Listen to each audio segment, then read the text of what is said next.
Hey guys, how's it going? I'm getting ready to plant some gorgeous peonies in my garden this morning, and I just wanted to give you a few care tips because these are one of the most easy to grow flowers you can put in your garden. And once they're established, they last for years, like decades long. So they're just a wonderful one to have. There are so many gorgeous peonies out there. These are just starting to open, but these flowers get huge and just beautiful for cut flowers to bring inside or just to enjoy out in the garden. So there are three main types of peonies. There's herbaceous peonies, which I'm going to be focusing on in this video because that's what I'm planting. They're the type that die back to the ground every fall, and then the next spring they emerge with these beautiful red tinged stems, and then they turn into this just beautiful small shrub in the garden full of flowers. There are tree peonies, which we've done a video on previously. We will link that down below if you want to learn a little bit more. But basically they're a type of peony that create a more woody stem above ground that stays intact.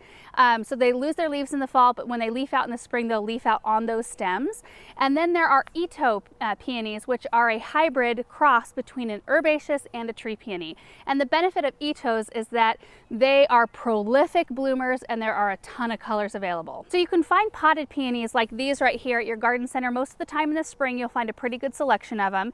You might also be able to buy them as bare root or tubers. And I believe the best time of the year to plant those is in the fall, and it is spring now. I have some tubers I'm going to plant in the ground, but I figure they're better off planted in the ground now than hanging on to them until fall. So I'll show you how to plant those roots in just a second. These are super easy. All we have to do is find a spot that gets full sun, a minimum of 6 to 8 hours of sun for them to perform the best. They also like moist but really well draining soil, and you want to give them a space that has good airflow. So like this area right here, I have a fence right behind me.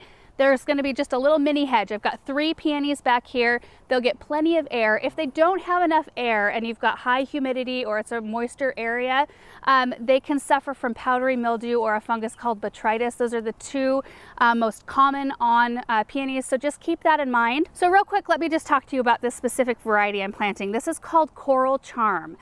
So like I said, this one is just starting to open and they will get nice and big, beautiful coral color. They're a semi-double. And they are really hardy down to -40 degrees, and they get to be like 28-30 inches tall and about a 30 to 36 inch spread. So I'm going to kind of plant them back from this little row of lilies right here to where they can kind of spill out into the driveway behind me. I think that'll be really pretty to see those big bright pink blooms kind of emerging from underneath this white fence. They do like a pretty fertile soil as well. So today when I plant them, I'm going to be adding in some Biotone starter fertilizer into each one of their holes.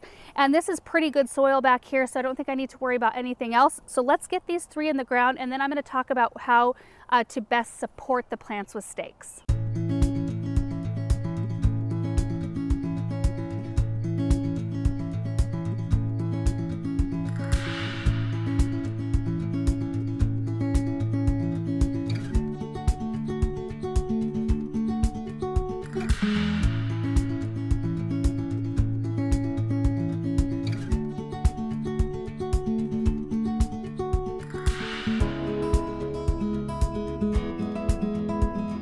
Okay, so I got all 3 of these in the ground. So I've got this one here, there's this one that doesn't have any blooms on it currently, and then that one right there. And I think that's going to form a beautiful backdrop. I've got, like I said, lilies that bloom yellow. I've got a blue chiffon Rosa Sharon standard. So these are my summer color shrubs, including a butterfly bush over there, a Miss Violet. So I have lots of summer color and I was lacking spring. So this is going to bring some beautiful spring color in for years to come. And before I move on to showing you guys how to plant the tubers of peonies, I want to talk about staking. So there are a couple different methods that are pretty common for staking peonies. This one is probably one of the most common. This is a peony ring.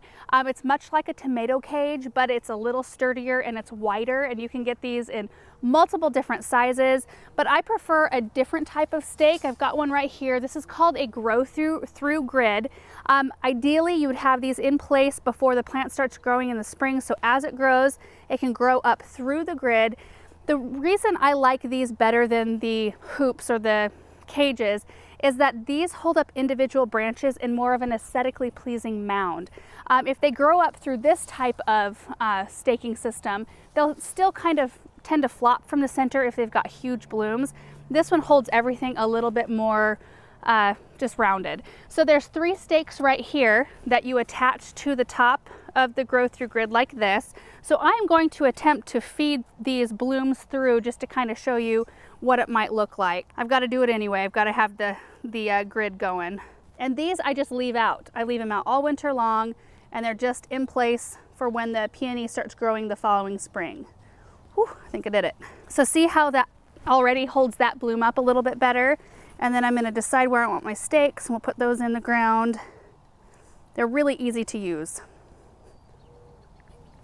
Much like that. And there are different sizes of these available as well. So if you've got huge established peonies that are really big at the base, you can get heavier duty versions. And you know, I may have to do that eventually, but these peonies don't get like so massive like some varieties do, so I may be okay with this size.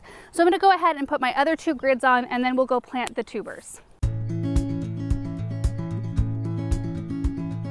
So we're in the location where I want to plant the bare root peonies, which I have right here. This is a variety called Laura Dessert, and it's a beautiful, fully double, creamy white and creamy yellow peony, and I thought it would be really beautiful right here. This area looks shady now because it is morning, but it does get a really good long block of afternoon sun, so they should be very happy here. And I am planting them kind of forward in this flower bed because I do want to come in probably and plant some climbing roses behind them, so I wanted to leave a little bit of space. So what you want to do to plant your bare root is make sure you find the highest bud on the crown. So you can see the crown of the plant right here. This is the highest bud right there. We want to make sure that that sits about 1 to 2 inches below the soil surface. If you plant it too deep, it can delay bloom time, and it can also make the plant not bloom at all. So you just want to be very mindful of that. I've already dug up my hole. You can see the soil right here is really pretty nice, just perfect. I'm going to set my root down in there, and you can see where the soil surface is. It'll sit just about 2 inches below the surface. I'm going to toss a little bit of starter fertilizer in right around the root, and then just fill back the hole. We'll tamp that down, cover it back up with a little bit of mulch, and before I get too far, I'm going to put my grid stake over it so I can remember that I have something planted here for the first thing, and then once it starts growing, the grid will be in place and I won't have to worry about it.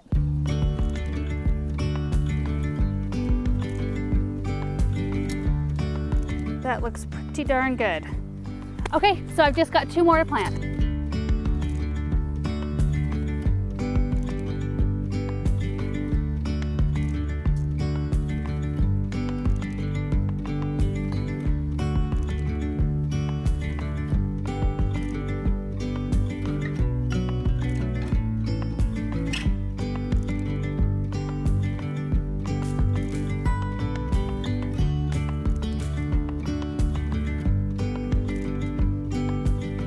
So I got all 3 of these planted, and I think they're going to be gorgeous here, especially once I get some roses and clematis growing right behind them.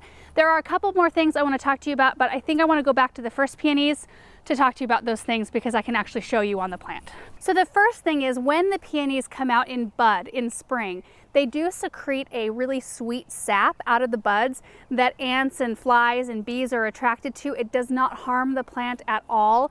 They just come up there to feed on it. Some people think it helps to open the blooms. I think that that is a myth, but it doesn't hurt your plant whatsoever. When you get ready to cut your peonies to bring them inside, if you see any ants on them, you can just rinse them off, super easy. The second thing is you do want to deadhead your peonies when the blooms are done. That way the plant doesn't send energy into creating seeds, because they do create, it's kind of a neat looking seed pod, but you don't want your plant sending energy into seeds. You want it sending energy rather into its root system so it can establish even more and create more flowers for the next year. So when you get ready to deadhead, it's really easy. There's really no rhyme or reason to how far you cut back the stem, but like on this one right here, I'd probably cut it back right into the bushier part of the shrub. That way you don't have a bare or random stem sticking up out further than the rest of the leaves. You just want to make it look aesthetically pleasing. Third, they are heavy feeders. So like I put today some starter fertilizer in the hole. Usually after they get done blooming, I'll toss some plant tone fertilizer around the base of the shrub. That way they can utilize that and build up their root system even more. And then you do want to cut the peonies back down to the ground in the fall after the first frost kind of takes their foliage. So anyway, that's all there is to peonies. Once you get them in the ground and you get them going, it just is a beautiful thing to have in your garden. So hope this video was helpful, you guys, and we will see you in the next one. Bye.